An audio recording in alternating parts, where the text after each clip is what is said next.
కర్ణాటకలో చేసినటువంటి సర్వేకి లేకపోతే గతంలో ఇక్కడ స్థానిక సంస్థలకు సంబంధించినటువంటి రిజర్వేషన్ల గురించి పోతే సుప్రీంకోర్టులో 50% దాటకూడదు అని ఒక ఆలోచన ఉంది. దీనికి ఎట్లా సమాధానం చెప్తారు? వీటన్నిటికీ సర్వరోగ నివారణగా ఉండే విధంగానే ఈ సర్వే జరగబోతా ఉంది.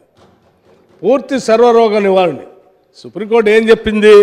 50% దాటుద్దని చెప్తూనే ఒకవేళ బలహీన వర్గాలకు సంబంధించినటువంటి వాళ్ళ సంఖ్య 50% దాటో లేకపోతే ఇంకా ఎక్కువ ఉందని అనుకున్నప్పుడు సపోర్టింగ్గా ఉండేటువంటి స్టాటిస్టిక్స్ని మీరు సర్వే చేసి దాన్ని మీరు సమర్పించండి అన్నారు. ఆ సమర్పించడానికి కావాల్సిన సర్వే ఇంతవరకు మీరు చేయలే. 10 సంవత్సరాలు అధికారంలో ఉన్నటువంటి మీరు ఇప్పుడు మా కమలాకర్ గారు మాట్లాడుతూ ఇవన్నీ జరగాల్సి ఉండే చేయలేదన్నారు. మేము వద్దనలేదుగా 10 సంవత్సరాలు చేయమనే చెప్పాం, కానీ మీరు చేయలేదు. కానీ ఈరోజు మేము చేస్తూ ఉన్నాం. ఈ సర్వే ఈ దేశంలో ఉన్నటువంటి సామాజిక ఆర్థిక రాజకీయ మార్పులకి ఒక అద్భుతమైనటువంటి పునాదిగా మారబోతూ ఉంది. అటువంటి గొప్ప తీర్మానాన్ని ఈరోజు మా ప్రభాకర్ గారు ఈ సభలో ప్రవేశపెట్టారు. సాధ్యమైనంతవరకు అటువంటి మార్పు కోరుకునేటువంటి సభ్యులంతా కూడా మీరు సలహాలు సూచనలు ఇవ్వండి. మాకేం కన్ఫ్యూజన్ లేదు, మేము చాలా స్పష్టంగా ఉన్నాం. కన్ఫ్యూజన్ ఉందల్లా మీకే. మాకు చాలా క్లారిటీ ఉంది.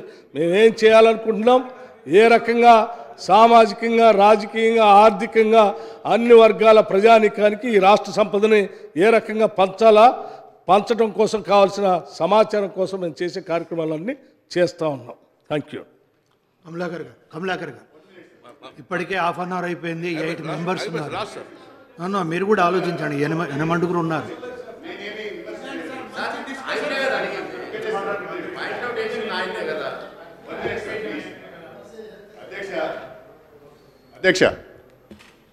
అధ్యక్ష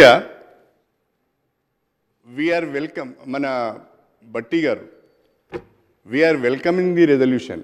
we are nothing against this resolution. కాకపోతే మీరు మాట్లాడుతూ 3 పదాలు వాడారు.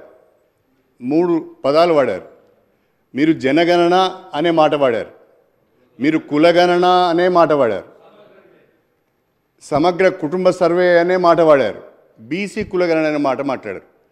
ఇది కన్ఫ్యూజన్కు దారితీస్తుంది.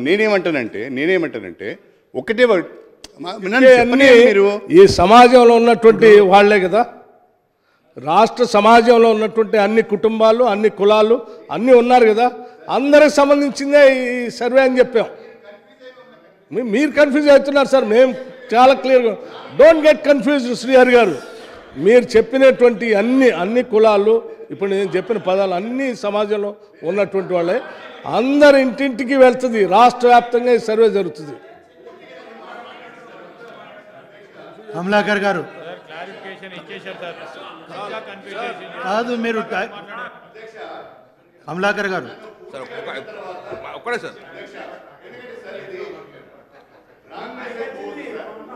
సభలో ఉన్నారు, అందుకని నేను అంటున్నా. అధ్యక్ష, రాంగ్ మెసేజ్ పోవద్దు.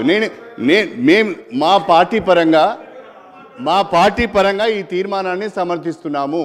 మేమేం డిఫర్ కావడం లేదు. డిఫర్ అయినప్పుడు మీరు మా మీద దాడి చేయండి. మేము డిఫర్ కావడం లేదు. కాకపోతే కన్ఫ్యూజన్ ఉన్నది. కన్ఫ్యూజన్ ఏందో బట్టి గారి మాటలలోనే 4 పదాలు వాడిండు. దీంట్లో ఒకటే ఒక పదం వాడాలని నేను అంటున్నా. ఆ ఒకే ఒక పదం ఏంటంటే door to door house hold survey చేస్తామని చెప్పండి. మీరు మళ్ళీ దాంట్లో డీటెయిల్స్లోకి వెళ్తే కులగణన అనే ఒకే ఒక్క మాట వాడండి. మీరు మళ్ళీ అందులో జనగణన అని లేకుంటే బీసీ కులాల గణన అని ఇన్ని రకాల పదాలు దయచేసి వాడకండి.